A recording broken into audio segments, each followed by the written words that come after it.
আসসালামু আলাইকুম। আজকে আমি এই টিউটোরিয়ালে দেখাবো কিভাবে আপনি এরকম মনোগ্রাম লোগো ক্রিয়েট করতে পারবেন খুবই সহজে। তো চলুন দেরি না করে শুরু করা যাক।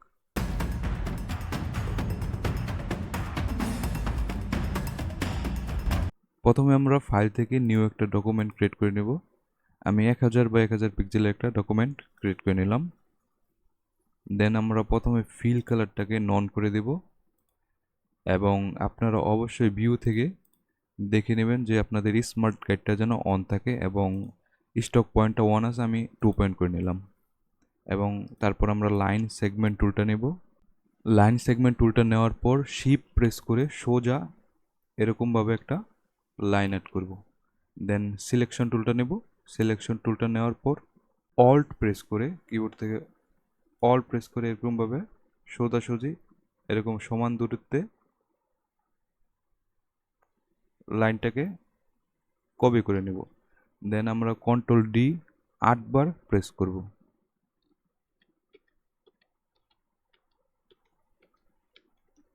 ওকে, আমাদের সর্বমোট 10টা লাইন নেওয়া হয়ে গেছে। এখন অল সিলেক্ট করব। অল সিলেক্ট করার পর মাউসের রাইট বাটনে ক্লিক করে গ্রুপ করে নেব। গ্রুপ করে নেওয়ার পর হরিজন্টাল অ্যালাইন সেন্টার এবং ভার্টিক্যাল অ্যালাইন সেন্টার করে নেব এবং মাউসের রাইট বাটনে আবার ক্লিক করব। এবার ট্রান্সফর্ম থেকে রোটেটে যাব। রোটেটে যাওয়ার পর 90 ডিগ্রি অ্যাঙ্গেলে এটাকে কপি করে নেব। এখন আমরা অল সিলেক্ট করব। অল সিলেক্ট করে নেওয়ার পর শেপ বিল্ডার টুলটা নেব। শেপ বিল্ডার টুলটা নেওয়ার পর আমরা স্টক কালারটাকে নন করে দেব এবং ফিল কালারটাকে আমরা লোগোতে যেই কালারটা দিতে চাই আমরা সেই কালারটা দিয়ে নেব। তারপর জাস্ট মাউসে একটা লেফট বাটনে ক্লিক করব। এখন কিন্তু আপনারা লোগোর জন্য শেপটা মার্জ করতে পারবেন। তো আমাকে ফলো করবেন আমি কিভাবে লোগোর জন্য শেপটা মার্জ করতেছি।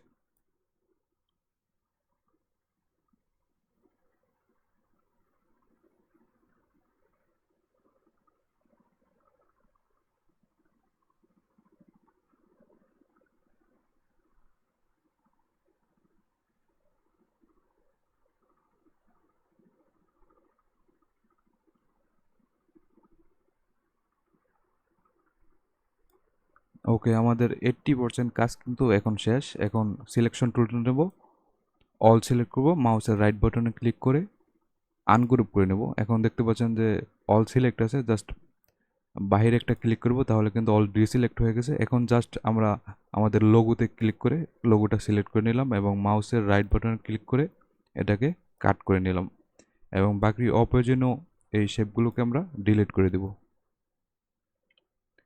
ডিলিট করার পর মাউসের রাইট বাটনে ক্লিক করব এবং পেস্ট করে দেবো আমাদের লোগোটাকে। এখন লোগোটা সিলেক্ট আছে, দেখতে পাচ্ছেন যে আমাদের স্টক কালারটা কিন্তু অন আছে, তো আমরা স্টকটাকে নন করে দেব। নন করে দিলাম। এখন কিন্তু আপনারা এটাকে এই লোগোটাকে ট্রান্সফর্ম করে ছোট বড় করে নিতে পারবেন।